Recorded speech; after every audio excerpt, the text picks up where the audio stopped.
አንድ በዚህ ጉዳይ ላይ የተሰጠ ትንታኔ ማይቻለው እሱንም እነግራችኋለሁ። ከሱ ጋር አያይዘን ነው የምንነጋገረው። ትንሽ ትርጉም የሚሰጥ ትንታኔ ሆኖ አግኝቼዋለሁኝና አብረን ብንሰማው ወይም ደግሞ አብረን ብንነጋገርበት ጥሩ ነው።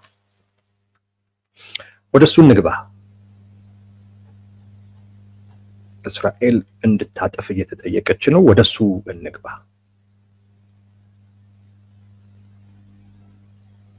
ቴዲ የኢትዮጵያ መንግስት የጅቡቲን አምባሳደር ጠርታ አነጋግራለች የተባለው እውነት ነው ወይ? የኢትዮጵያ የደህንነት ጉዳይስ የሚል ነገር አለ። ከጅቡቲው አምባሳደር ጋር ኦፍኮርስ ተገናኝተው ተነጋግረዋል። ይሄ ማለት ማብራሪያና ስጠን በሚል ጥሪ ተደርጎ ነገር ሳይሆን፣ ነገር ግን ያ መረጃ በተነገረበት ወቅት ጅቡቲ ላይ እንዲህ ልታደርግ ነው ግብጽ በተባለበት ወቅት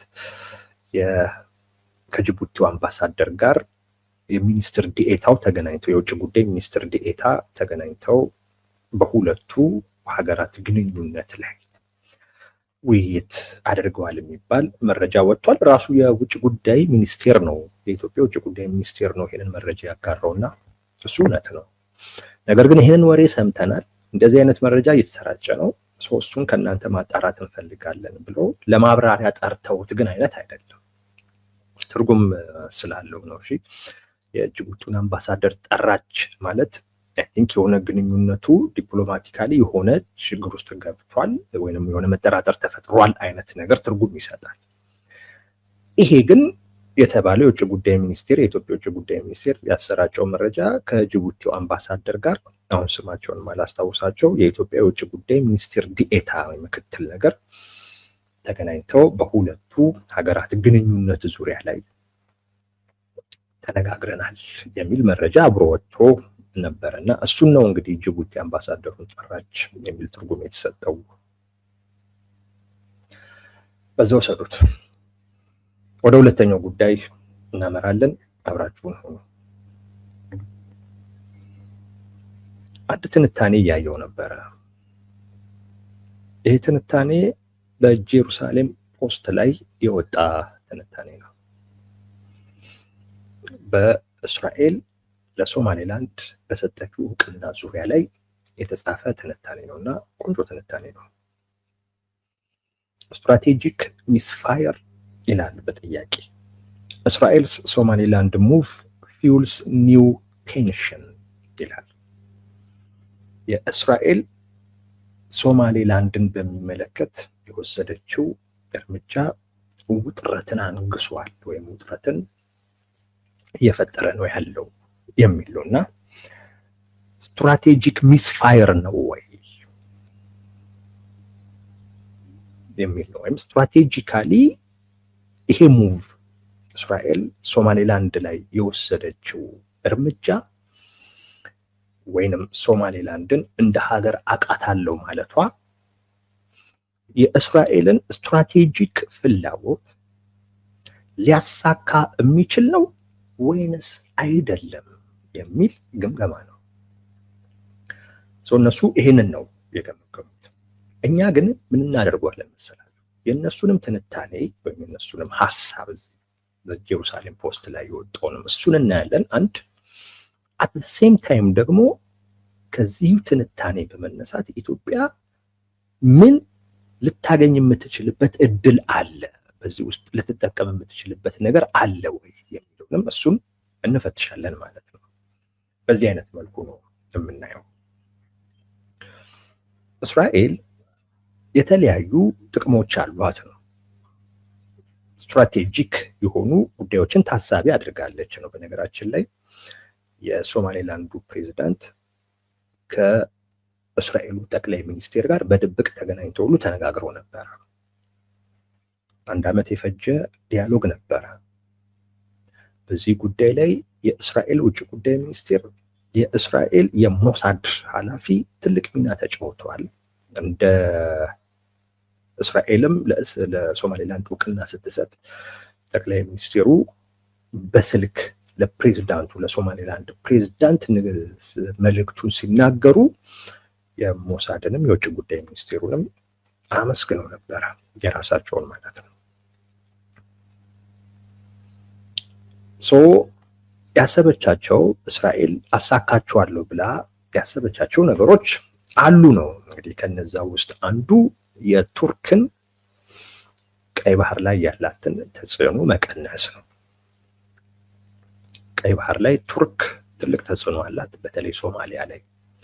በዚህ ጉዳይ ላይ ቅርብ ጊዜ እስራኤል መግለጫ አውጥታ ነበረ።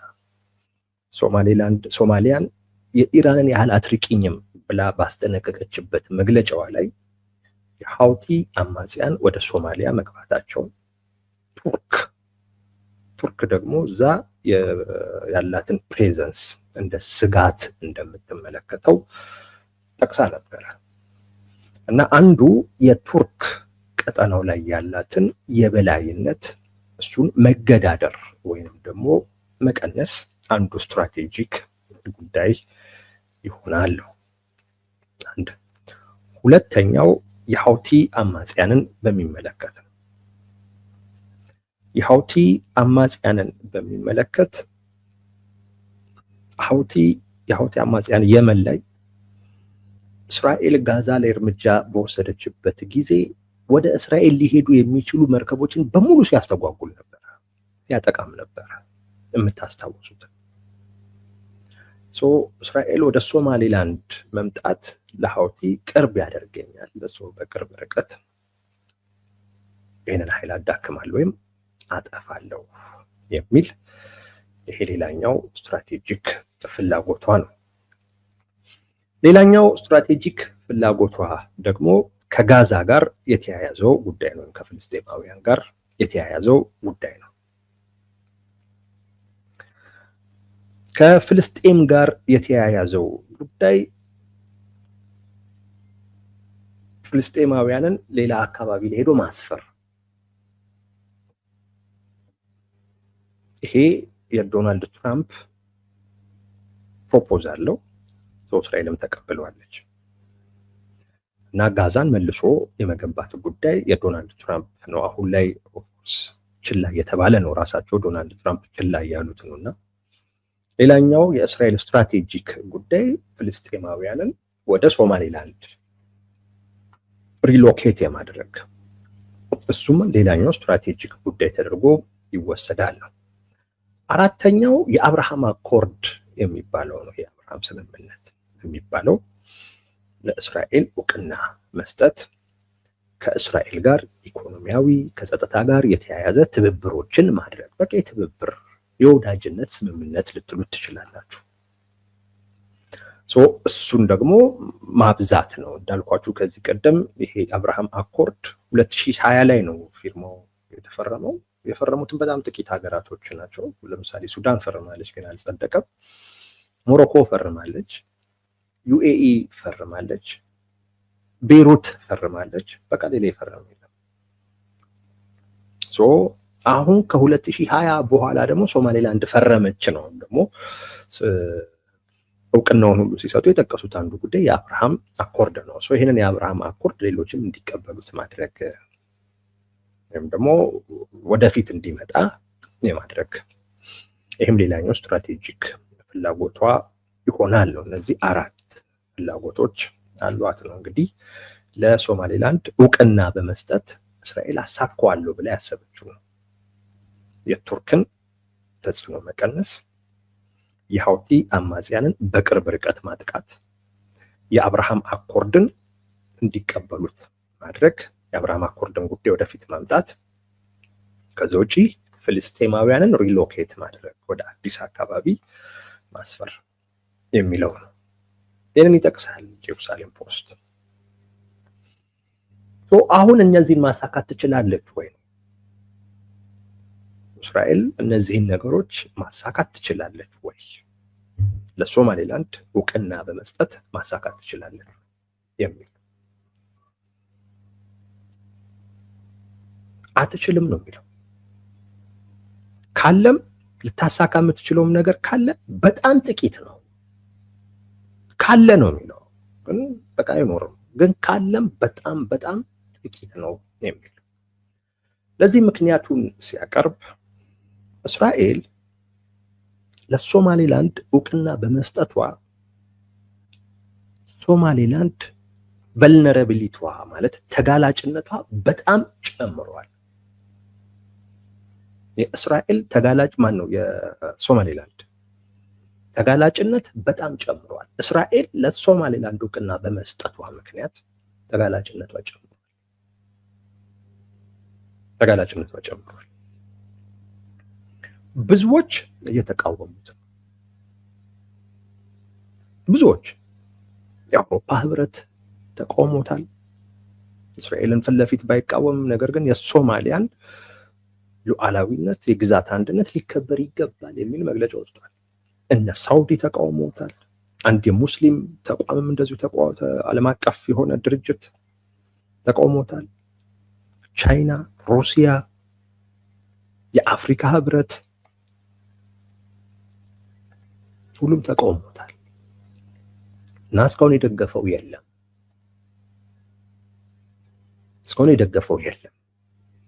ይሄ የሶማሌላንድን ተጋላጭነት የሚጨምር ጉዳይ ነው። ከዛ ባለፈ እነ አልሸባብ የፕሮፓጋንዳ ሊቨሬጅ አግኝተዋል። ፕሮፓጋንዳ መንዛትና ደጋፊ ማግኘት የሚችሉበት እንደገና ማንሰራራት የሚችሉበት መጠናከር የሚችሉበትን እድል እያገኙ አንድ በዓለም አቀፉ ማህበረሰብ ዘንድ የደገፈ የለም። አንድ ሁለት ለነ አልሸባብ ለነ ሀውቲ ምን አግኝተዋል? የፕሮፓጋንዳ ሊቨሬጅ አግኝተዋል። ዛሬ የሀውቲ አማጽያን በመሪያቸው በኩል መግለጫ ሰጥተዋል። እስራኤል ወደዚህ አካባቢ የምትመጣ ድርሽ የምትል ከሆነ ሶማሌላንድ ላይ ጥቃት እንከፍታለን። አልሸባብ መግለጫ አውጥቷል። አልሸባብ ያወጣው መግለጫ እስራኤል እኮ ማለት የእስልምና ማህበረሰብ ታላቋ ጠላት ነች፣ ትልቋ ጠላት ነች። እንዴት እስራኤል ለሶማሌላንድ በሰጠችው እውቅና መደሰት እንዴት ይቻላል? ውርደት ነው በሚል ተቃውሞታል እና በፍጹም ወደ ሶማሌላንድ አካባቢ ድርሽ እንድትል አንፈልግም የሚል መግለጫ አውጥቷል። ሀውቲም እና አልሸባብ ከሃይማኖት ጋር እያይዞ ነው ያወጣው። ከዚህ ቀደም ነግሬያችኋለሁ። የእስራኤል መሆን እውቅና መሰጠቱ ለኢትዮጵያ ጥቅም አለው፣ ግን ሰጪዋ እስራኤል መሆኗ ግን አካባቢውን ውጥረት ውስጥ ይከተዋል። ከዚህ ቀደም ብያችኋለሁ። ከዛ ጋር ተያይዞ ለኢትዮጵያ ስጋትም አለው የሚል አሁን አልሸባብ ምን እያደረገው ነው? ከሃይማኖት ጋር እያያያዙ የጽዮናውያን ጣልቃ ገብነት ብሎ ነው እየገለጹ ያለው። ትልቋ የእስልምና ጠላት ነች እውቅናውን የሰጠችው። ስለዚህ ሃይማኖታዊ አጀንዳ አለው፣ ከሃይማኖት ጋር የተያያዘ ነገር አለው እያለ አሁን ሰውን በዚህ እየቀሰቀሰ ነው ያለው። እንዴት እስራኤል በሰጠችው እውቅና መደሰት ይቻላል? ይሄ የእስልምና ጠላት መሆን ነው በሚል ከሃይማኖት ጋር አያይዞ እየሰበከው ነው ያለው። ተጋላጭነቷ በጣም እየጨመረ ነው። የሶማሌላንድ ተጋላጭነት እየጨመረ ነው። ከዛም ውጪ አንዳንድ ጎሳዎች አሉ። በተለይ በሶማሌላንድ ምስራቃዊ አካባቢ ላይ እና ደግሞ በሰሜን ምዕራብ አካባቢ ለሶማሌላንድ በሰሜን ምዕራብ አካባቢ እንደዚሁም ደግሞ ወደ ምስራቅ አካባቢ ያሉ የሶማሊያ የፌዴራል መንግስት ጋር አብረን መሆን አለብን የሚሉ ጎሳዎች አሉ። በሶማሊያ ፖለቲካ ውስጥ ደግሞ ፖለቲካሊ በጣም ወሳኝ የሆኑት የጎሳ መሪዎች ናቸው። አጠቃላይ ሶማሊያ ውስጥ ያለው ፖለቲካ የጎሳ ፖለቲካ። እነዚህ አካላቶች አንድ ሀገር መሆኑን ራሱ አይደግፉትም። አንድ ሶማሌላንድ ተነጥላ ከሶማሊያ ፌዴራሉ ተነጥላ ሀገር መሆኗን አይደግፉም። አንድ ሁለት ደግሞ የእስራኤል ደግሞ ሲሆን እውቅና ሰጪዋ ደግሞ እስራኤል ደግሞ ስትሆን ጉዳዩ ከሃይማኖትም ጋር የሚተሻሸ ስለሆነ የበለጠ ሊቃወሙት ይችላሉ። በአደባባይ ወጥተው ሊቃወሙት ይችላሉ ነው። በነገራችን ላይ ዛሬ በተወሰነ ደረጃ ተቃውሞም ነበር ሶማሌላንድ ውስጥ። እስራኤል ለሶማሌላንድ የሰጠችውን የሀገርነት እውቅና በሚመለከት ተቃውሞ ነበር ሶማሌላንድ ውስጥ። እነዚህ አካላት አሁን በደንብ ወደ መቃወም የሚመጡ ደግሞ ከሆነ እንደነ ቱርክ፣ ራሷ ሶማሊያ፣ ጅቡቲም ጭምር እነዚህን አካላቶች ሊደግፉ ይችላሉ። በቅርብ ርቀት ያሉትን ነው የምላችሁ። ሌሎቹም እንደዚሁ ሊደግፉ ይችላሉ። ያ ማለት የሶማሌላንድን ተጋላጭነት ብቻ ሳይሆን ደካማም ሁሉ ሊያደርጋት ይችላል።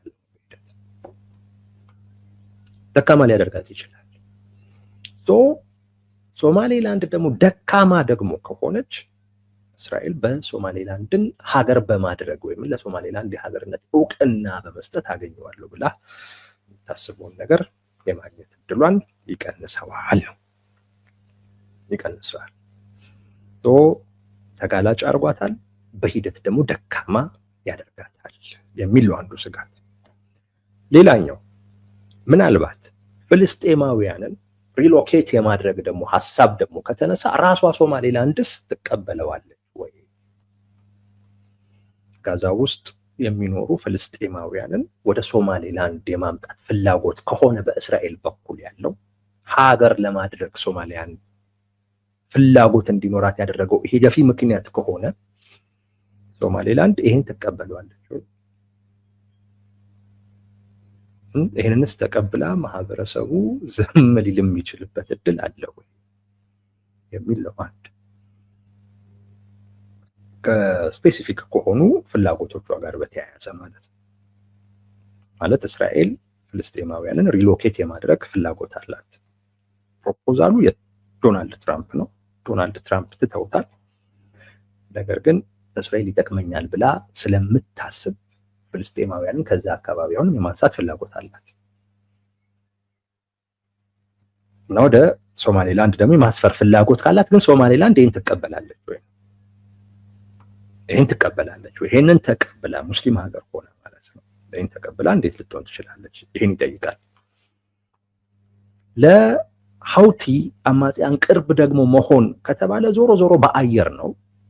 ስለዚህ ሶማሌላንድን ሀገር ማድረግ የቅርበት ለቦታው ቅርብ መሆንን ነው አድቫንቴጅ የሚሆነው እንጂ ለሀውቲን ከማጥፋት አኳያ ዋስትና አይሰጥም።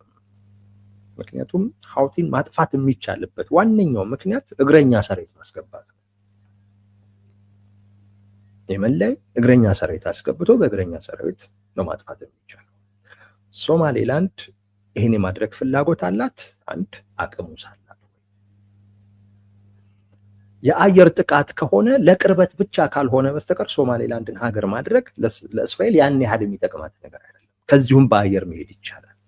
ለቅርበት ተብሎ ደግሞ ሶማሌላንድን ተጋላጭ ዳካማ ሊያደርግ የሚችል አይነት እስራኤልንም በዚህ ምክንያት እንደገና ለተጨማሪ መገለል የሚያደርስ አይነት ሙቭ ወይንም እርምጃ መውሰድ ስትራቴጂካሊ እንዴት ታይቶ ነው የሚል ይህ ነው የጄሩሳሌም ፖስት ሀሳብ። መደብ እንደሚያው ስትራቴጂካሊ ፌል አድርጋለች እስራኤል ነው ፌል አድርጋለች።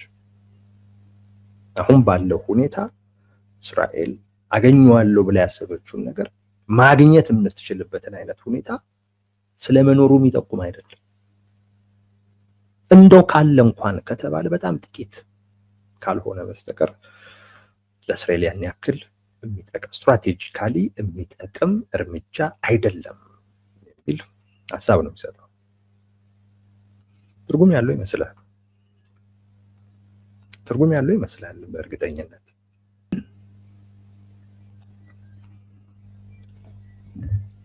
ይሄ የእስራኤልን ፍላጎትና ጥቅም በሚመለከት መሬት ላይ ያለውን እውነታ ስናየው ትርጉም ይሰጣል ይሄ ሀሳብ፣ ይሄ ትንታኔ። ካያችሁ በሶማሌላንድ በኩል ቅቡልነት ብዙ የተገኘ አይደለም ማለት በዓለም አቀፉ ማህበረሰብ በኩል ሶማሌላንድ በጣም ደስተኛ ሆነዋል። ዓለም አቀፉ ማህበረሰብ ግን ጉዳዩን በጣም እያወገዘው ነው በሶስት ነገሮች። አንዳንዶቹ ከዓለም አቀፍ ሕግ ጋር አያይዘው በዛ መልኩ ይቃወሙታል። ሌሎች ከጸጥታና ከደህንነት ጋር በተያያዘ የእስራኤል ወደዛ አካባቢ መምጣት ለጸጥታ ለደህንነት በጣም አስጊ ነው ከሚል ያነሱታል። ሌሎች ደግሞ ፍልስጤማውያንን ወደዚህ አካባቢ ከማምጣት ጋር የተያያዘ ነው እና ከሰብአዊነት ጋር ከሃይማኖት ጋር የተያያዘ ነው ሁሉ ይሉታል። በእነዚህ ምክንያቶች ነው እየተቃወሙት ያሉት። ከዚህ ቀደም እንዳልኳችሁ ነው፣ እስራኤል ስትሆን ብዙ ነገር ነው ተጎድቶ የሚመጣ ብዙ በቃ በተለያየ አይነት መልኩ ነው ትርጉም የሚሰጠው እስራኤል ስትሆን። አሁን እስራኤል ስለሰጠች እንጂ ሌላ ሀገር ቢሆን የሁሉ ኮተት አይመጣም፣ የሁሉ ተቃውሞም ላታዩን ትችሉ ነበር። ግን እስራኤል ግን ስትሆን ይሄ ሁሉ ኮተት መምጣቱን አይቀርም። የእስራኤልን መምጣትን ነው ባይዘዌ እስራኤል እውቅናውን በሚመለከት ስትሰጥ በጣም በስም የጠቀሰችው አንዱ ጉዳይ የአብርሃም አኮርድ፣ ሌላው ስትራቴጂክ የሆኑ ሌሎች ጉዳዮች ተብሎ ነው የተገለጸው እንጂ በግልጽ እኚህ የተባለ ነገር የለም። አሁን አብዛኛው እነ ሀውቲም እነ አልሸባብም ሌሎቹም በሙሉ መግለጫ እያወጡ ያሉት እስራኤል የጦር ሰፈር ልትገነባ ነው ሶማሌ ላንድ ላይ የሚል ሶማሊያም ጭምር በነገራችን ላይ በዚህ ነው አንዱ ተቃወሙ። ሉዓላዊነት ተደፍሯል ትላለች። ከዛ ውጪ ደግሞ እዚህ አካባቢ ላይ የሶማሊያ ግዛት ላይ የጦር ሰፈር ገንብቶ ለሌላ ሀገር ስጋት ሊሆን የሚችል የጦር ሰፈር መገንባት በፍጹም አልፈቅድም ነው የምትለው ሶማሊያ። እስራኤል ልትመጣ ነው፣ የጦር ሰፈር ልትገነባ ነው የሚለው ነገር በጣም ነው የሚነገረው። ግን በእስራኤል በኩል ልመጣ ነው ያለችውም ነገር የለም። መምጣቷ ይፈጥራል የተባለውን ነገር መፍጠሩ የማይቀር እውነት ነው። እስራኤል ስትመጣ ያው እንደምትያው ነው የሆኑ ታጣቂ ቡድኖችም የሆኑ አሸባሪዎችም የሆኑ ሀገራቶችም በሙሉ ወደዚህ ነው የመጡት። ጦርነቱ ነው አብሮ የሚመጣው። እስራኤል ስትመጣ የሃይማኖት ውጥረት ነው አብሮ የሚመጣው። የእስራኤል ወደ ሶማሌላንድ መምጣት ለእስራኤልም ለማንም ለዓለምም ለኢትዮጵያም አይጠቅምም። ሀገር ሶማሊያ ሀገር መሆኗ ለኢትዮጵያ በእጅጉ ይጠቅማል። እስራኤል ግን ወደዚህ አካባቢ መምጣቷ ግን ለኢትዮጵያ አይጠቅምም፣ ለእስራኤልም አይጠቅምም። እንደተባለው ነው ሶማሌላንድን ሊያዳክማት ሁሉ የሚችል ጉዳይ ነው የሚሆነው። ጦርነት ነው የሚሆነው። ዓለም አይታገስም። ስትራቴጂክ የሆነ ቦታ ነው። ትልቅ ኮሪደር ነው። ወሳኝ ኮሪደር ነው። ይሄ አካባቢ በእስራኤል መምጣት ምክንያት ሲበጠበጥ ዓለምም ዝም ብሎ አያይም። አሜሪካም ከፍላጎቷ ከጥቅሟም ጋር የሚጋጭ ነው የሚሆንባት። መምጣቷ ለማንም አይጠቅምም። የእስራኤል ወደ ሶማሌላንድ አካባቢ መምጣት ለማንም የሚጠቅም ነገር የለውም። ለሶማሌላንድም፣ ለኢትዮጵያ፣ ለእስራኤልም ለማንም የሚጠቅም ነገር የለውም። ምክንያቱም አብሮ የሚመጣው ነገር ጦርነት ነው። ከሃይማኖት ጋር የተያያዘ ውጥረት ነው የሚመጣው። ከማንም በላይ ደግሞ እንደዚህ አይነት ጉዳይ ኢትዮጵያን ይጎዳታል። አገጯ ላይ ነው ያለው አካባቢ። የኢትዮጵያ አገጭ በሉት ሶማሌላንድ። የሃይማኖት ውጥረት ቢመጣ ብላችሁ አስቡት።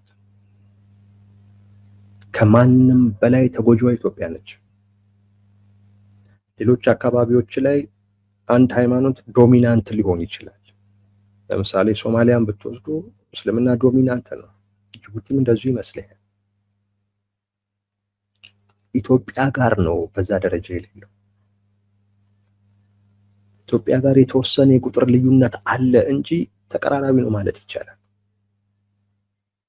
ኢትዮጵያን አሁን ላይ የእከሌ ሃይማኖት ዶሚናንት የሚያደርጋት ሀገር ነች ማለት አይቻልም። ወይም የእከሌ ሃይማኖት ደሴት ነች ማለት አይቻልም። በብሔርም በሃይማኖትም ደረጃ እንደዛ ማለት አይቻልም። ማጆሪቲ የሚባል ብሔር የለም፣ ሃይማኖትም የለም። ኢትዮጵያ ውስጥ መቀራረብ አለ። ቢያንስ በሁለቱ ወይ በሶስቱ መቀራረቦች አሉ። አንዱ የበላይ ሆኖ በኃይልም ቢሆን የሆነ አይነት መረጋጋት መፍጠር የሚችልባት አይነት ሀገር አይደለችም። የሃይማኖት ውጥረት ከተነሳ፣ የብሔር ውጥረት ከተነሳ በጣም በጣም አደገኛ። የእስራኤል መምጣት ይህንን ጉዳይ ነው የሚቀሰቅሰው። ይህን ጉዳይ ነው የሚቀሰቅሰው። ለኢትዮጵያ የበለጠ ይጎዳታል የምለው ከዛ አኳያ ነው። ነገር ግን እስራኤል ልትመጣ ነው መምጣት የለባትም እየተባለ ያለው ተቃውሞ ግን ለኢትዮጵያ አድቫንቴጅ አለው። ለኢትዮጵያ ጥቅም አለው። ኢትዮጵያን እንዴት ይጠቅማታል የሚለውን እሱ ነው የምንነጋገርበት።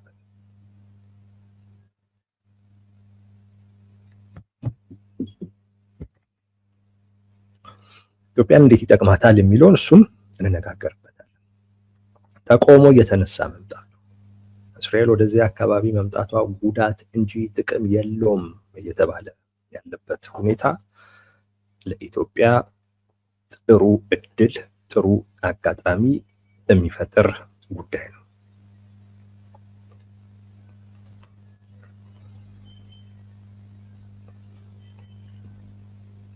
ሁለት ነገሮች እድል አለው። አንደኛ ከዚህ ቀደም ስለወሮት በአጭሩ ብቻ ልንገራችሁ። ከሶማሌላንድ ጋር ከእውቅናዋ ጋር በተያያዘ የሚነሳው ተቃውሞ ሶማሌላንድ አሁን ተጨማሪ ሌላ ሀገርም እንደ ሀገር እንዲያቃት ፍላጎት እንዲያዳብርባት ያደርጋታል። የእስራኤል ብቻ በቂ አይደለም የተከተለ ስለሌለ ማለት ነው። የሚከተል ደግሞ አሁን ትፈልጋለች። ተጨማሪ ከእስራኤል ውጪ እንደ ሀገር የሚያቃት ሀገር ቢኖር አሁን በጣም ትፈልጋለች። ያ ከዚህ ቀደም እንዳልኳችሁ ለኢትዮጵያ ወይም ለኢትዮጵያ መንግስት ከዚህ ቀደም ተፈራርመውት የነበረውን ሜሞራንደም ኦፍ አንደርስታንዲንግን ድጋሚ ወደ ጠረጴዛው ማምጣት የሚችልበትን እድል ይሰጠዋል። እኛ መከተል እንችላለን፣ ነገር ግን በሜሞራንደም ኦፍ አንደርስታንዲንግ ላይ ከዚህ ቀደም ሶማሌላንድ ልትሰጥን ቃል የገባችውን ነገር ድጋሚ ቃል ትግባለን ወደሚል ጉዳዩን ያንን ሜሞራንደም ኦፍ አንደርስታንዲንግን ጠረጴዛው ላይ አምጥቶ እንደገና መደራደሪያ ማድረግ ይቻላል። ምክንያቱም አሁን ሶማሌላንድ አሁንም ቢሆን ያ ፍላጎት አላት፣ ሌላ ሀገር እንዲከተል ፍላጎት አላት። በነገራችን ላይ አንድ ሌላ ሀገር ቢከተል እንደገና ሌላ ሀገር ቢከተል ትንሽ መደፋፈርም እየመጣ ሌሎችም ሀገራቶች እውቅና ሊሰጡ ይችላሉ። ወሳኙ አሜሪካ ነበረች፣ ግን አሜሪካ ሳይጠበቅ አፈገፈገች። ምናልባት አሁን የእስራኤሉ ጠቅላይ ሚኒስትር ኔታንያሁ ከዶናልድ ትራምፕ ጋር የሚያደርጉት ውይይት ለየት ያለ ነገር ይዞ ከመጣ አናውቅም። ይዞ ከመጣ ለሶማሌላንድ በጣም ትልቅ እፎይታ ነው። አሜሪካ ለሶማሌላንድ እውቅና ከሰጠች ለሶማሌላንድ ትልቅ እፎይታ ነው። ለኢትዮጵያ ደግሞ ብዙ የሚጠቅማት አይደለም።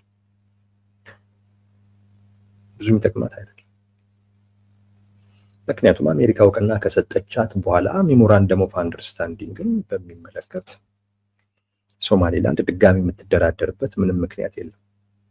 የዛን ጊዜ ኢትዮጵያ ለወደብ አገልግሎትም የባህር ኃይልም ለማስፈር የምትጠቀምበትን ቦታ በሊዝ እሰጣለሁ ያለችው እውቅናውን በጣም ስለምትፈልገው ነበር። አሁን እስራኤል ካወቀቻት፣ አሜሪካ ማቃታለሁኝ ካለች ኢትዮጵያ እኔም ማቀሻለሁኝ ለማለት ይሄንን ሁሉ የምትሰጥበት ምንም ምክንያት የለም። ምንም። ለዛ ነው በነገራችን ላይ እኔ የኢትዮጵያ መንግስት ይህን ጉዳይ በጣም በንቃት ማየት አለበትም። ዝም ማለት ነው ምናምን የሚሉ ሰዎች አሉ። እንደ ሀገር ሌሎች ካወቋት በኋላ በተለይ አሜሪካ ካወቀቻት በኋላ ኢትዮጵያ ልወቀሽ ብትላት ምን ታገኛለች? ምንም የምታገኘው ነገር የለም። ባታውቃትስ ሶማሌላንድ ምን ትጎዳለች? በተለይ አሜሪካ ካወቀቻት በኋላ የሚከተለው ሀገር ብዙ ነው። በዚሁም ዶናልድ ትራምፕ በኃይል እያስፈራሩ ነው። ወቆት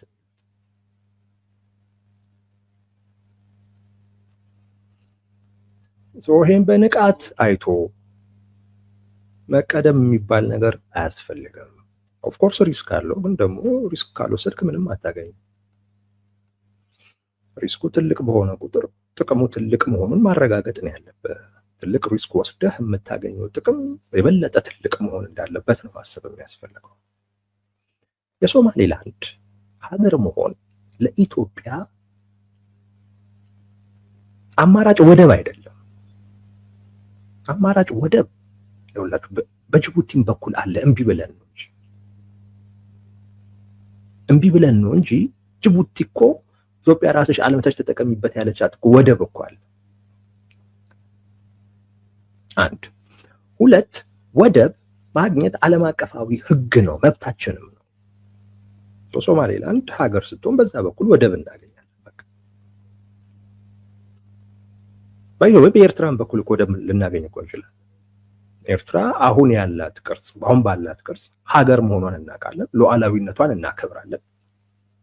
አሰብ ድሮም የሷ ነበር፣ የኛ አይደለም። ነገር ግን በዓለም አቀፍ ሕግ መሰረት የወደብ አገልግሎት ማግኘት እንፈልጋለን ብንል በዛም እኮ ሂደት እኮ ወደብ ልናገኝ እንችላለን። ከባድ ጉዳይ አይደለም የወደብ ጉዳይ። ከሶማሌላንድ ወደብ ማግኘት አይደለም የምንፈልገው። በነገራችን ላይ በርበራን መጠቀም እንችላለን። የሆነ ጊዜ እንደውም ሼር ነበረን ትተነው ነው እንጂ ኢትዮጵያ የሆነ ድርሻ ሁሉ ነበራት። የበርበራ ወደብን ለመጠቀም ፍላጎት ብናሳይ ሶማሊያም አትቃወምም። ሶማሊያ የምትቃወመው ሶማሌላንድን ሀገር አድርገሽ ኔቪ የባህር ኃይል ማስፈር የምትችይበትን 20 ኪሎ ሜትር ስፋት ያለው ቦታ ቆርሰሽ ልትወስጂ ነው በሚል ነው ስትቃወም ነበር እንጂ የበርበራ ወደብን መጠቀም ከፈለግን ማንም የሚቃወመን የለም። ሶማሊያም ልትቃወመን አትችልም። የሶማሌላንድ ሀገር መሆን የሚጠቅመን ለኛ በሊዝ አስተማማኝ የሆነ ራሷ ኢትዮጵያ የምታስተዳድረው ለወደብ አገልግሎት ብቻ ሳይሆን ከደህንነታችንም አኳያ ራሳችንን ለመከላከል በሚያስችል ሁኔታ መንቀሳቀስ እንድንችል የሚፈቅድልን የባህር አክሰስ ማግኘት ከቻለን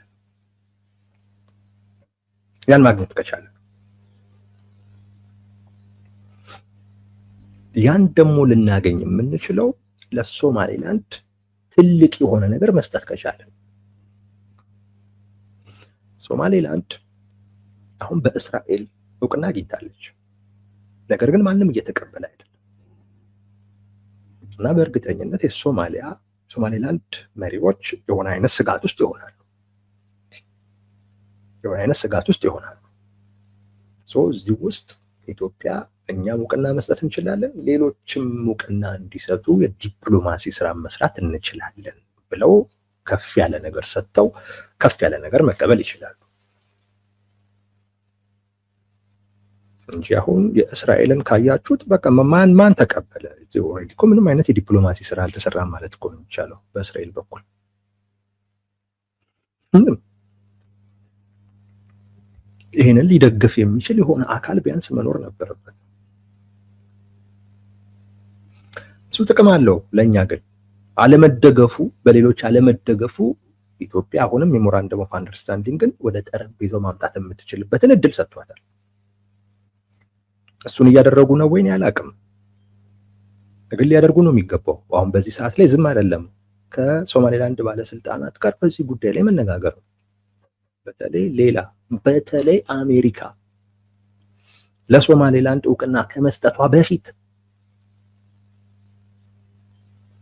ኢትዮጵያ በዚህ ጉዳይ ላይ የሶማሌላንድ ባለስልጣናት ጋር ተነጋግራ ቀድሞ እውቅና ብትሰጥ ጥሩ ነው።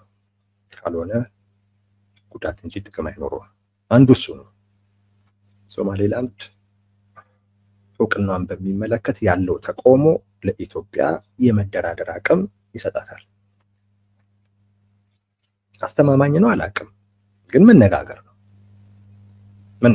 ምናልባት በሶማሌላንዶች ሌሎች ደግሞ የሚያውቋቸው ነገሮች ሊኖሩ ይችላሉ ከእስራኤል ጋር ግንኙነት ስላላቸው።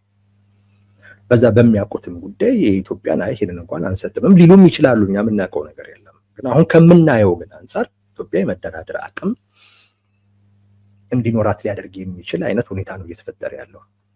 አንዱ እሱ ነው።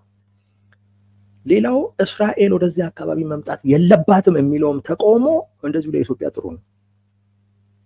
ጉዳት የለውም፣ ጥቅም ነው ያለው።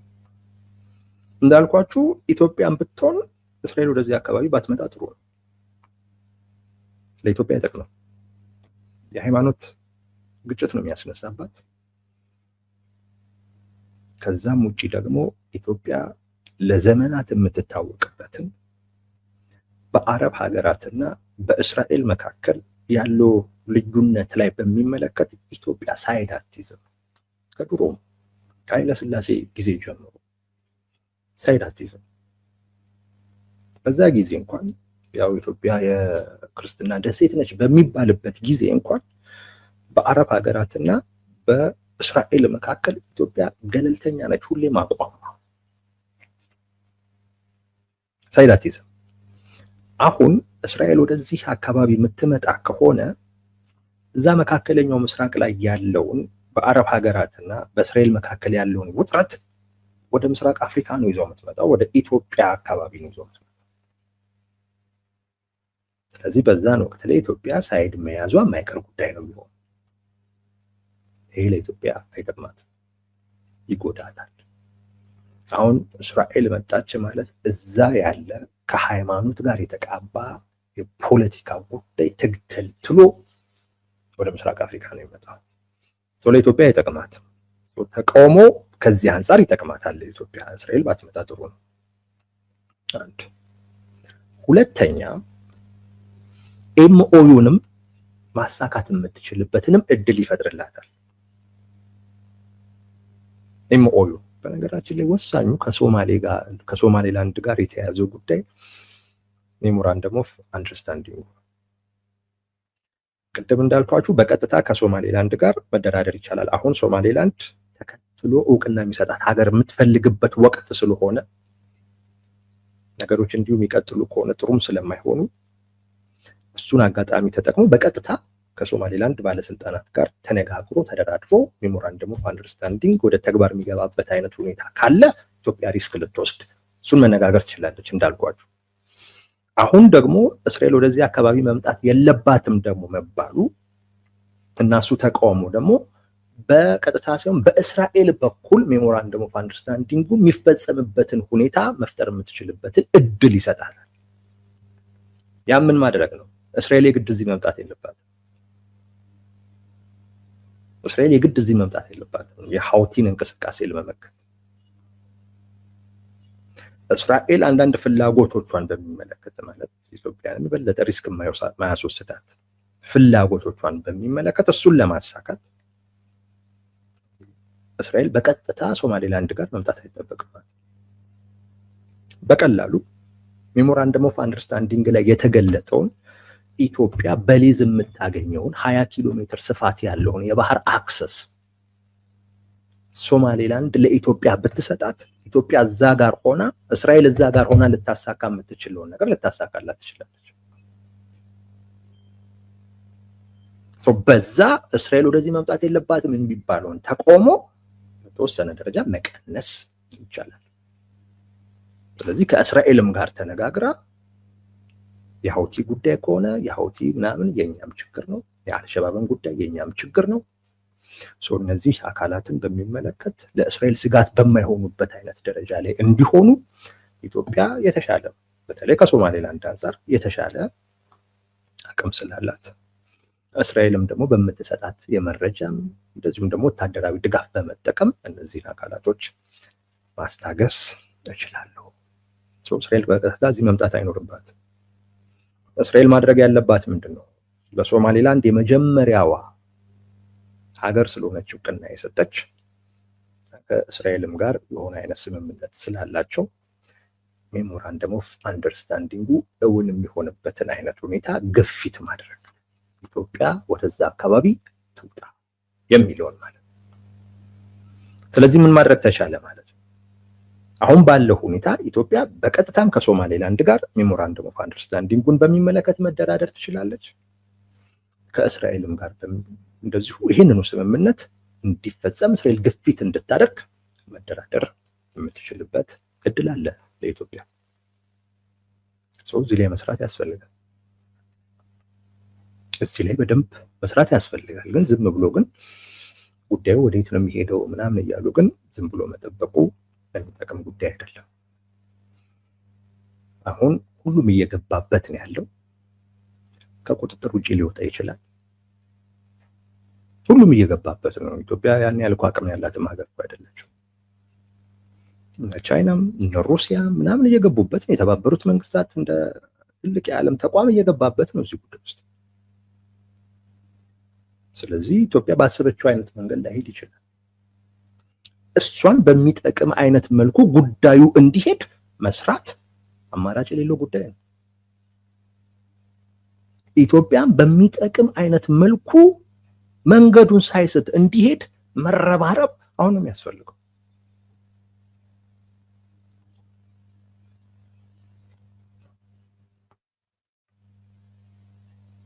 አሁን ነው የሚያስፈልገው። ካልሆነ ግን ነገር ጉዱ ሊስት ይችላል። እንደተባለው እስራኤል እውቅናዋን አትመልስም። ይሄ የሚታወቅ ነው። በእንደዚህ ጉዳይ እስራኤላውያን ግትሮችም ናቸው። አሁን ዓለም ተንጫጫ አልተንጫጫ ግድ አይሰጣቸውም።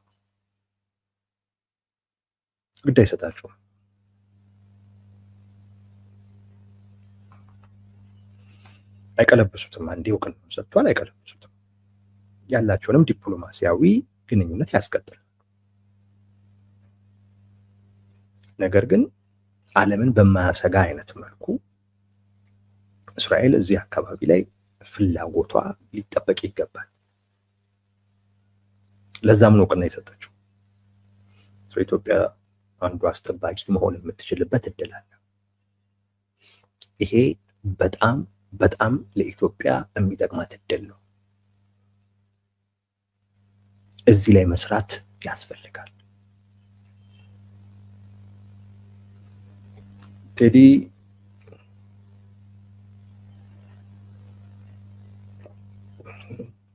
ራሄል የእስራኤል ፍላጎት ያው ይመስለኛል። ማንም ሲለው ግን አልሰማው። አሁን ያለውን ማለት ነው። ኢትዮጵያ ወደ ባህር ከዚህ ቀደም የተስማማችው ስምምነት እሱ እውን እንዲሆን ነው። ከሶማሌላንድ ጋር የተስማማችው ስምምነት እሱን ማለትሽ መሰለኝ ራሄል።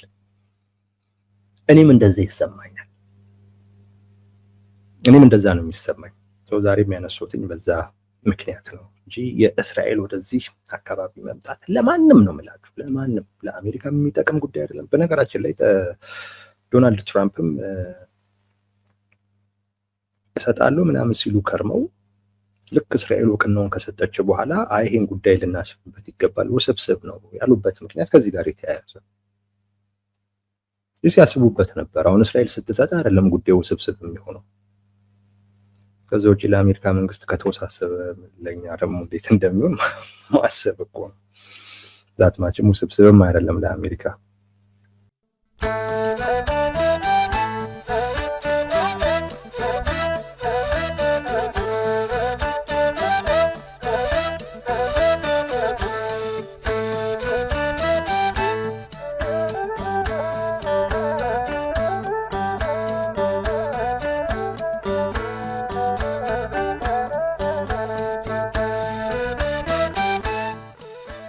Dios será.